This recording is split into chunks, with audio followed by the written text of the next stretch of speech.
1980, 140 miles outside London on the east coast of England. Woodbridge and Brentwater's naval bases, under the command of the United States Air Force. Together, they form the largest tactical fighter wing in the world. The two bases are separated by a 3-mile stretch of heavy woods, known as the Rendlesham Forest, the backdrop for one of the most investigated UFO sightings in history. This is what it looked like just after midnight, December 27th.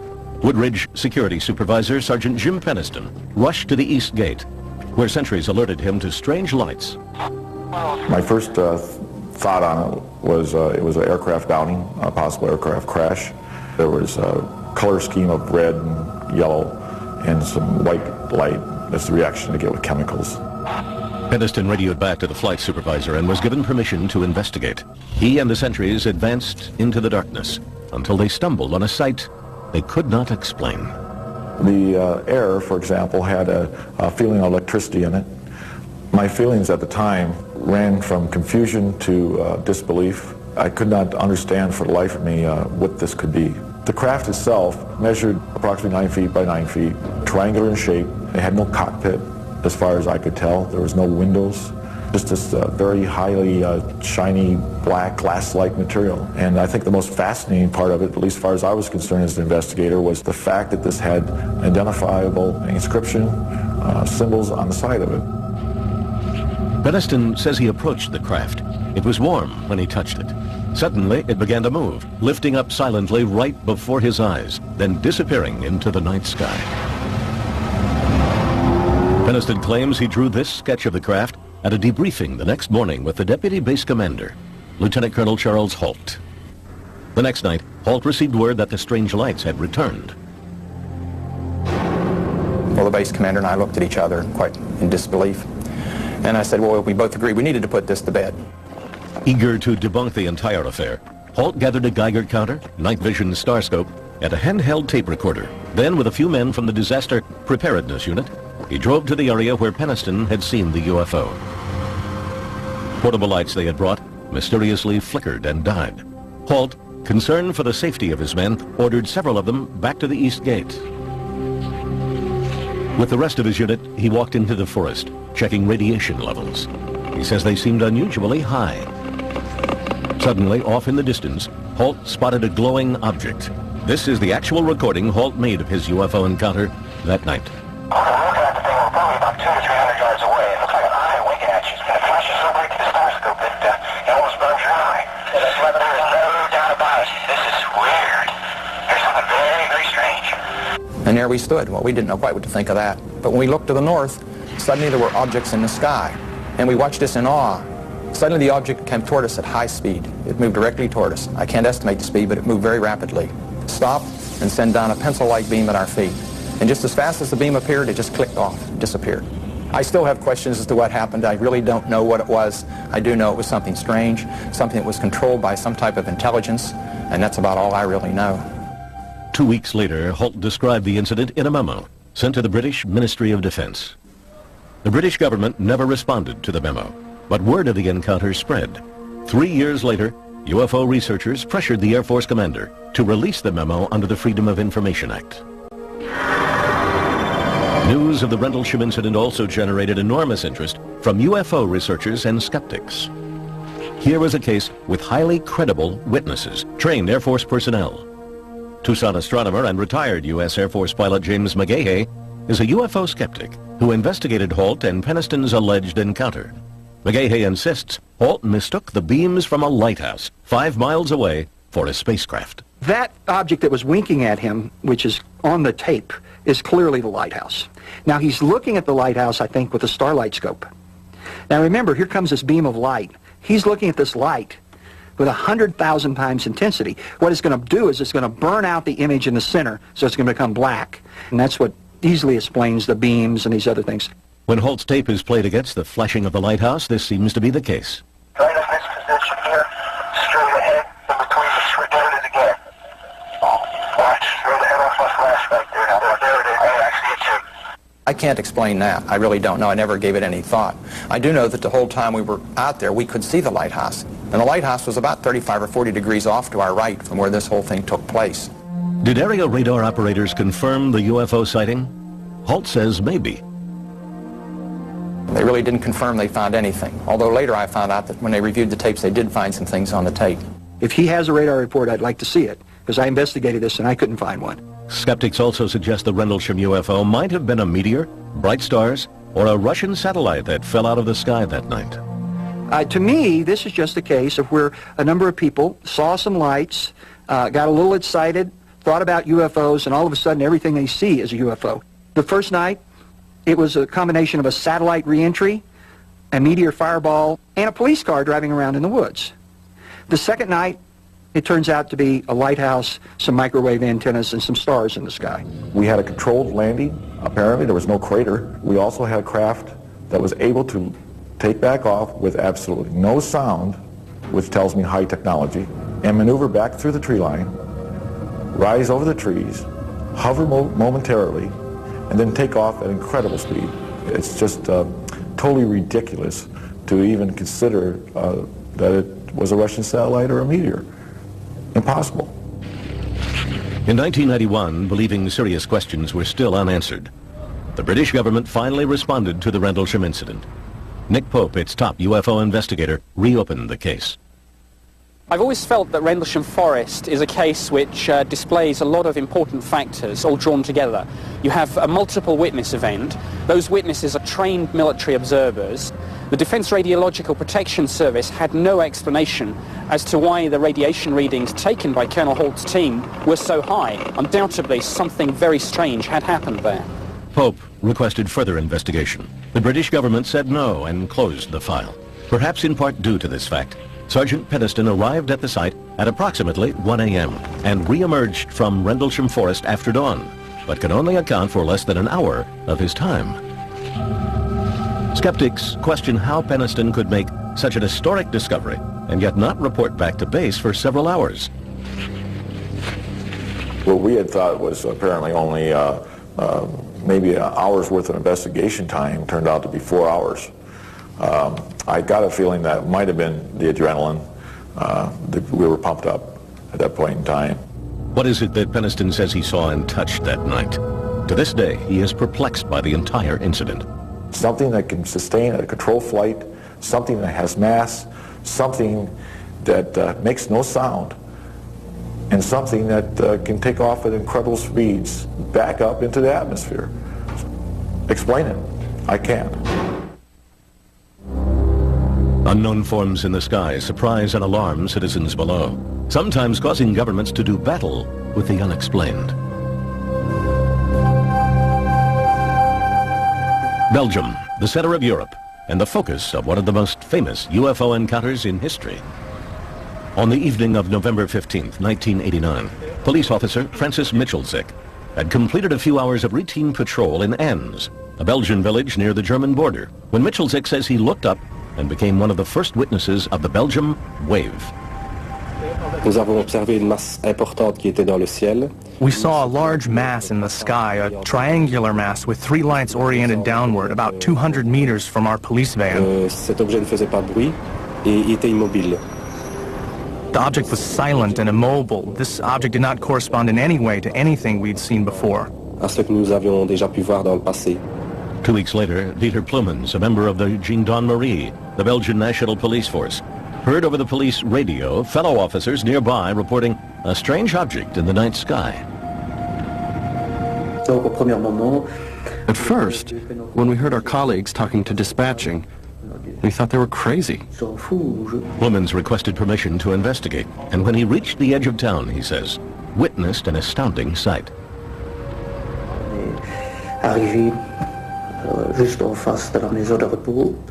We stopped right in front of the nursing home, and there was an immense object over our heads. The object had 3 lights at its extremities and a blinking red light in the center. At a certain point, I saw a small object leave the large thing, an object which was also flashing, which came straight down and then turned and flew around the back of the nursing home. After that, the large object transformed itself into a single light, and we followed it toward Germany. Belgian radio and TV were soon filled with reports of similar sightings, prompting hundreds of calls to the office of the top UFO research group in Belgium, known by its acronym SOBEPS. Over the next several months, researchers documented more than 800 so-called close encounters. SOBEPS eventually published 2 thick volumes on the Belgium wave. Specific characteristics of the phenomenon were reported by many people. Then, on March 30th, 1990, the Belgium wave story took a dramatic twist. Near midnight, several police officers called the NATO radar installation with reports of a UFO. Within an hour, that facility and a second radar station were both tracking an unknown flying object.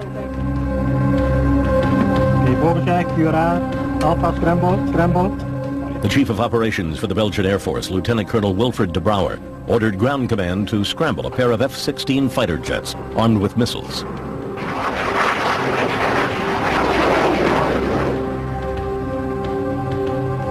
A supersonic high-tech cat-and-mouse game ensued. The jet's radar locked on to their targets 9 times, but with each lock-on, the object drastically changed its position. After an hour, the F-16s lost contact and returned to base. For weeks, the encounter was kept under wraps, but Colonel de Brouwer felt compelled to share what he knew. During an interview with a reporter from one of Europe's most popular magazines, de Brouwer described what happened. Within days, de Brouwer called a news conference and told reporters from around the world what he knew and what he didn't know. This is what the pilots saw on their radar. The UFO appears as a diamond in the center of the screen. What these pilots detected was well outside the normal flying envelope of an airplane. In other words, sometimes they had what we call lock-ons on a target, which gave a parameters varying from speeds between 150 knots till 990 knots. An acceleration which occurred in a few seconds. These speeds would be impossible to tolerate for a human being. Colonel de Brouwer never suggested the mysterious flying craft was from outer space. He only said its speed and rate of acceleration were unexplained. Over the next few months, the sightings became more sporadic, and the Belgian wave came to an end. Did the skies over Belgium become a way station for alien spacecraft? If not, what did thousands of people witness? Physical evidence is the key to proving the existence of UFOs. The Belgium wave, despite hundreds of credible eyewitnesses, has produced only one piece of convincing evidence, a photo taken by a civilian bystander in the town of Petit Réchon. The photo was examined by former NASA scientist Richard Haynes, a specialist in vision, optics, and human perception. My analysis of the Petit Réchon photograph suggests very strongly to me that the object that was photographed does not obey laws of physics as we know them. Second point I would make is it's not a forgery. And finally, I think that there may be some clues in this photograph having to do with propulsion and lift. Belgian scientists and skeptics tried to calm what they considered the UFO hysteria of the Belgian wave. A professor at the Astrophysics Institute at Belgium's prestigious University of Liège, Pierre Mega, decided to put the Petit Réchon photo to his test.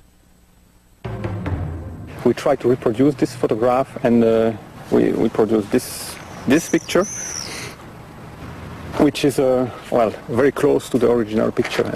So I think the only way to go ahead and to try to understand more is to do as we did, to analyze the witness report together with the photograph and to see if everything is consistent. And there are so many inconsistencies that it's very hard to believe it's a true picture. I don't see how someone could recreate this down at almost the grain level of the film. The most convincing evidence for the skeptics' position involved the radar lock-ons of the F-16s. Belgium's Electronic War Center analyzed the radar tapes and found that the object descended below ground level at some points, a physical impossibility. The center concluded that all but one of the radar lock-ons were really caused by electromagnetic interference or unusual atmospheric conditions. Eventually, even SOBEPS agreed. But one major question remains unanswered and unexplained. Experts say that when ground-based and air-based radar track the same object simultaneously, the object is real. One of the lock-ons, a simultaneous tracking of the UFO by one of the F-16s and the ground radar station, has never been explained. If I remember, it's lock-on number 9, which has some very weird characteristics. And these characteristics doesn't fit with atmospherical explanation, not at all. Thousands of people still wonder if what they saw came from another world. Others ask if that single perplexing radar report is a clue to civilizations in distant galaxies. Questions for those who find answers in the unexplained. For years, the U.S. government seriously investigated sightings of UFOs. Thousands of cases passed through the hands of military and other government agencies. Most of these cases had rational explanations. The rest remained classified as unexplained.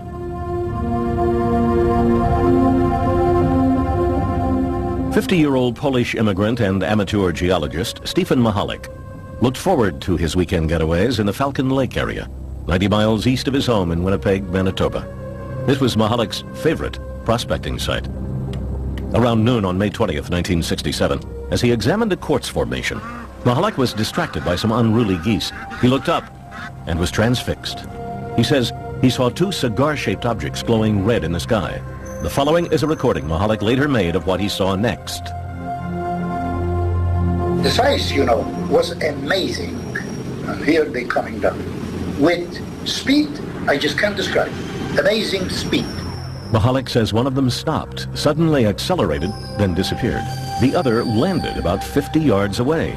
He watched in awe.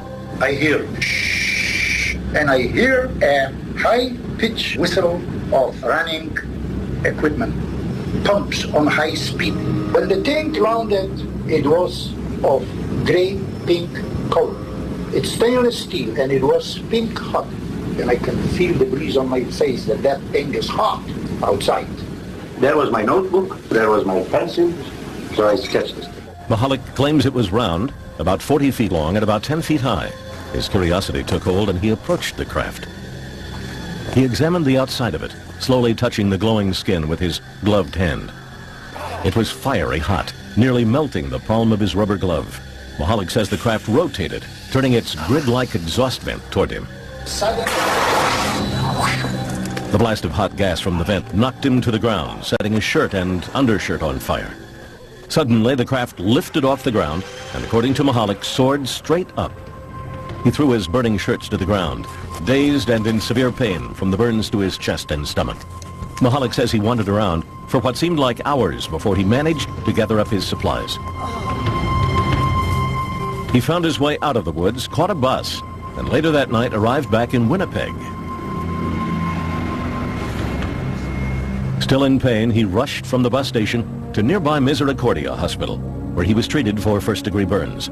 Mahalik claims the blast from the craft had etched a grid-like pattern into his abdomen that matched the pattern on the exhaust vent.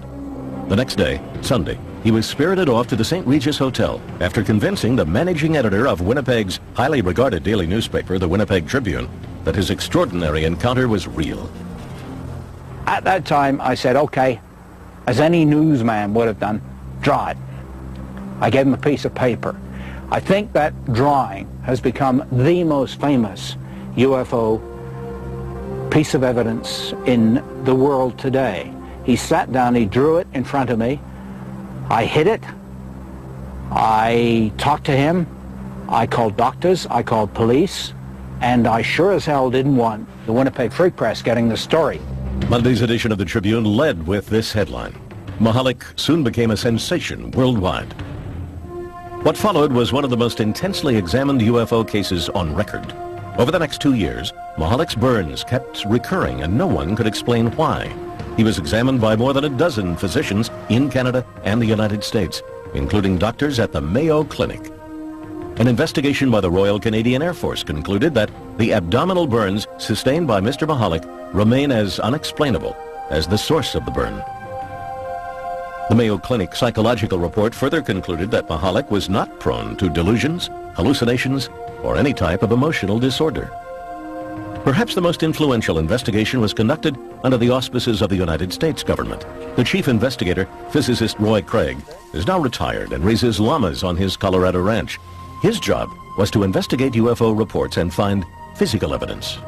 We responded to the Falcon Lake report as soon as we could. Now, there's no value in seeing a landing site that somebody's had a chance to go back and prepare for me to look at. But if we could get back and find a landing site that had not been seen by anyone else, there may be something there that we could use as real evidence that he had a real experience. 2 weeks after the encounter, Craig flew to Winnipeg and joined Mahalik on his first return to the landing site. He guided us on what he said was a big search for the site. Actually, we just roamed around in haphazard circles, coming back to about where we started and didn't go very far at all. He was trying to give us the impression of leading us on a search for a site. And we all concluded that the site probably did not exist. With no apparent physical evidence, Craig classified the case as without merit. The American investigation was over. University of Manitoba astronomer Chris Rutkowski, believing the government reports left many questions unanswered, launched his own investigation. In 1994, he published The Falcon Lake Case, Too Close an Encounter, in the respected Journal of UFO Studies. The terrain around the site is very rugged, very rocky. The brush is very, very dense. The trees all look alike. The rocks all look alike. And to a person who's disoriented, not feeling very well, it might be very, very difficult to find the exact site after some period of time has elapsed. Skeptics disagreeing with Rutkowski also do not believe that Mahalik would make physical contact with an extremely hot object he assumed was a UFO. But this does not surprise his son. He is the kind of fellow that fear is not in his vocabulary. Not that he's a fearless man, but that when he sees something he doesn't understand, he doesn't fear it. He just chooses to understand it. Skeptics wonder why no one else saw the craft. I talked with the people who were in charge of managing the fire tower. It was manned at that time, and the people were absolutely certain that there was no way that two vehicles like he described, glowing as they were, could fly into that space and out again. There was no way that that could happen without their seeing it. My conclusion on that case is that all the evidence that I found pointed toward hoax rather than a real experience. And not even a skillful hoax, a very inept hoax. Mahalik became bedridden and incapacitated in the 1980s. Was this hard-working and devoted family man capable of crafting such a hoax? For my dad to fabricate something as large as this would require more than I think he had. More than he has. He's a simple man. He grew up and lived a very straight, hard life. This was no con man. This was a man who later went down to Mayo. They couldn't figure it out. I couldn't figure it out. The doctor I had there couldn't figure it out. I am not about to be taken by anybody. This guy didn't take me. This guy was legit. Stephen Mahalik never wavered from his story. He believed he had encountered a UFO. Roy Craig and the U.S. government disagreed, but they never classified the case as solved. The official report lists Mahalik's sighting as unexplained. In the past, the U.S. government routinely took a keen interest in reports of UFOs. Now it denies any investigative role, leaving only questions for witnesses of close encounters with the unexplained. On the night of March 8, 1994, something strange was sighted in the skies over Holland, Michigan, on the southeastern shore of Lake Michigan. Witnesses were startled and called police. There were at least 4 lights, and they were all flashing like okay, they were the sequence. It was kind of like a V. There was like probably 4 or 5 lights, and they were all flashing right in a row from the top all the way down to the bottom.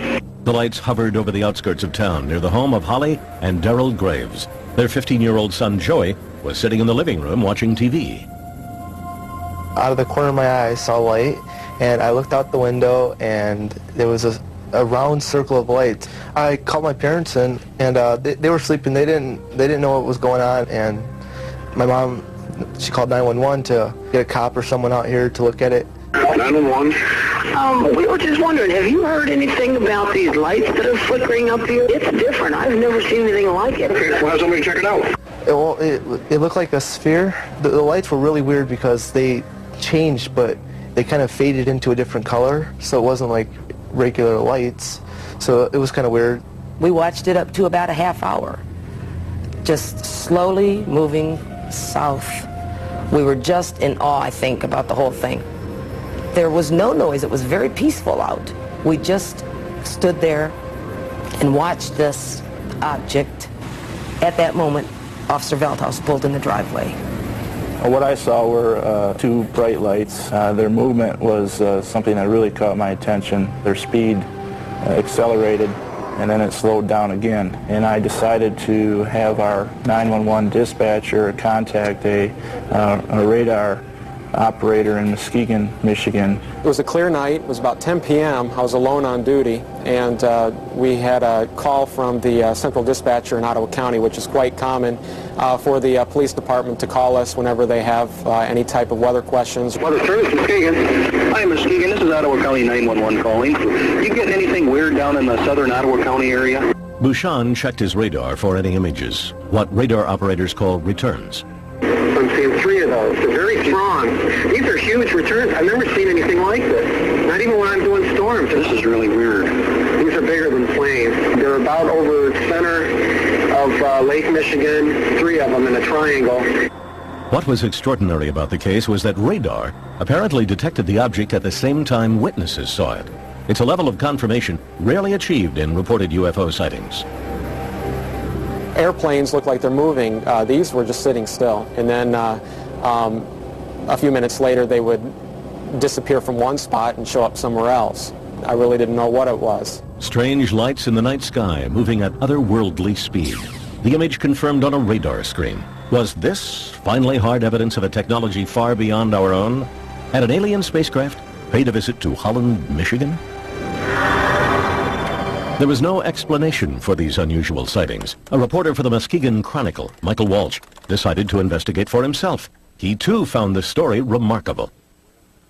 We've had past articles where people have reported some strange phenomena, especially at this time of year.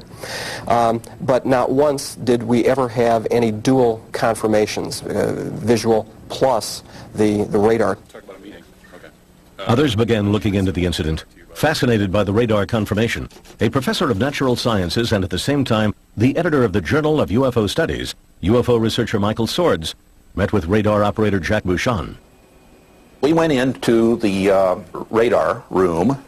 This young fellow really knew how to use the equipment. He would show us the difference between a hard count of something like an airliner and a soft response of something like a storm cloud. And it was obvious this was an extremely competent operator.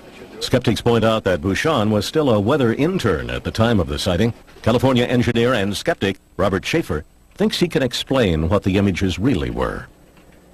The National Weather Service says that they track the number of objects over Lake Michigan, but of course not everything that turns up on radar is a solid object. Radar is subjected to mirage conditions of various kinds. Schaefer believes that the sightings over the lake can be explained by a natural phenomenon which usually happens over Lake Michigan in the spring. Warm air moves over the cold waters of the lake. The layer of cold air trapped beneath the layer of warm air creates a mirror effect in the sky by bending the light. This effect is called a temperature inversion. One of the best-known investigators of UFO sightings, Philip J. Klass, is a technical journalist for Aviation Week and Space Technology, and an expert on radar systems. Ground radar, especially during temperature inversion conditions, the rays can be, instead of going straight out, they can be bent downwards, so where you get echoes from the ground. We're trained to know the difference between temperature inversions and, for instance, precipitation, because they appear to be the same thing. Klass says that since Bouchon was using old linear radar, not the newer Doppler radar, the images were probably atmospheric tricks. It is a weather radar. It is not designed, especially, to detect metal objects or aircraft. These returns were not only hard returns, but they showed up in this geometric pattern. And that when, say, the lead return would move out into Lake Michigan, the other two would stay behind. Then they would move to reform the triangle. In fact, according to Muskegon Chronicle reporter Michael Walsh, most of the UFO witnesses did report strikingly similar patterns, shapes, and sizes. I believe that each of them sincerely believed what they saw was something extraordinary. That's not to say that it's extraterrestrial or paranormal. It may very well be a very physical manifestation of something that we don't yet know about. There is no consensus on what the UFOs over Holland, Michigan might have been. Skeptics point to a temperature inversion and its effect on both the lights in the sky and the radar on the ground. Witnesses, including a Weather Service radar operator, say they know they saw something real. But what was it? Do these eyewitness accounts and the radar confirmation merit further investigation? The government answered that question long ago. It says no, leaving this encounter one that may forever remain unexplained. Since the 1940s, believers in the unexplained have charged the U.S. government with conspiracy and cover-up. In the 1990s, those charges concentrated on a super-secret military base. In the heart of the desert, on the outskirts of Las Vegas, sits Nellis Air Force Base. 85 miles to the northwest is restricted area 4808E, popularly known as Area 51, a jumble of mysterious hangars and runways in one of the most desolate places on Earth. Officially, it does not exist. Here is where the U.S. tests its most exotic flying machines. The B-2 stealth bomber, the Blackbird, and the U-2. The Area 51 control tower identifies itself to area pilots only as Dreamland. There are no tours of Area 51. Instead, soldiers carry loaded machine guns with the authorization to use them. This base, shrouded in secrecy, has become for many the focus of the world's fascination with UFOs and its hope for contact with extraterrestrial life. UFO fans from all over the world drive the extraterrestrial highway, a lonely stretch of road that hugs the perimeter of the base, to Mailbox Road.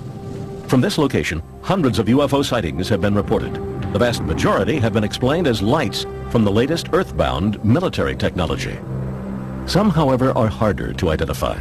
Author Chuck Clark describes a remarkable craft he says he has seen many times. It can go from a hover to several thousand miles an hour and back to a hover instantly. It can make very sharp right-angle turns and sharper than right-angle turns. I've seen 120-degree turns at high speed. It appears and disappears in mid-air, things that normal aircraft don't do. UFO buffs contend the U.S. is testing an extraterrestrial craft at Area 51. But skeptics and UFO researchers agree that Area 51 is a UFO bust. Almost all the sightings I hear about happen at night. And at night, you can't judge distance. You can't judge easily height in the sky. You can't judge speed. What I think is that there are no UFOs there. There are no UFOs being developed there. There's no UFO technology there. Today, the government does not investigate UFO sightings, but for years they were of vital interest. Beginning in 1948, the U.S. Air Force began what became known as Project Blue Book, the government's official UFO investigating arm. But both skeptics and UFO believers say Project Blue Book was half-hearted at best. As time went on, and especially after the year of 1952, Blue Book's mission was changed. It was changed from being a somewhat serious look at unidentified flying objects to be basically a public relations office to try to diffuse emotionalism that was occurring in the American public about this. So, because this was a rather unsatisfying task to the people at Wright-Patterson Air Force Base, they tried rather continuously from the mid-50s onward to get rid of this task. In 1966, the U.S. Air Force commissioned the University of Colorado to conduct a thorough evaluation of the UFO phenomenon. The Condon Commission, named after its chairman, Dr. Edward Condon, began an 18-month investigation that ended in controversy. Condon was an eminent physicist who ridiculed UFOs. He didn't take it seriously. He didn't spend time on the project. So the project went wrong because essentially from the top, not the scientific staff, but from the top, it was designed to help the Air Force get rid of the UFO problem. Well, how could it be designed to do that unless it said UFOs weren't important, weren't serious, and weren't a scientific problem? Retired physicist and former investigator for the Condon Commission, Roy Craig, strongly supports the Commission's work. We'd have some excellent reports come in with all sorts of proof that there was a strange vehicle there. And each bit of evidence that we checked out turned out to not be what it really sounded like to start with. The Condon Commission concluded that the government should stop investigating UFOs. As a result, in 1969, after 21 years and 15,000 UFO reports, including thousands classified as unexplained, the Air Force closed down Project Blue Book. But interest in UFOs remains high, despite the official position taken by the government. Was the government justified in terminating its UFO investigations? Most scientists, including astronomer Larry Chupik of Chicago's Adler Planetarium, say yes. We don't find that the stories of aliens in some government hangar are true. We don't find pieces of spacecraft. I think when people look at the sky and they don't know what they're seeing, they tend to think of unusual things. I don't reject the idea that there are flying saucers on Earth from elsewhere on the basis that has always been given that our universe is so vast that they couldn't get here, and therefore they aren't here. We could not, because of our ignorance of our universe, say that other beings could not be here. I don't believe we've been visited by extraterrestrials. I haven't seen the evidence for it yet. So we say the question is very much open and should be studied carefully. For 30 years, I've been looking. I have yet to find a single piece of scientifically credible evidence to indicate that we have alien visitors. Have we been visited by extraterrestrials? Could the elusive evidence be found in a small number of mysterious reports that defy explanation? Almost all of them turn out to be things we as scientists can identify, even though most people couldn't. Now, those last few are always questionable, because neither we nor the observers know what they are. These are the unexplained.